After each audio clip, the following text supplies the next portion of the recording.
Эгерде капсынан колдорубуздун бармактары титирей баштаса, кандагы глюкозанын деңгээли төмөндөп кеткен болот. Мындай учурда кошумча ач калуулубуз, алсырайбыз, ишке болгон жөндөмдүүлүгүбүз төмөндөп кетет, муздак теркетиши мүмкүн маңдайыбыздан, анан дагы ачуулуу болуп калабыз.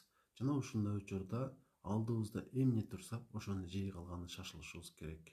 Негизи организмди дайыма энергия менен камсыздап туруу керек. Мисалы, туура тамактануу менен бир күндө 3 жолу же 4 жолу туруктуу тамак жешибиз керек.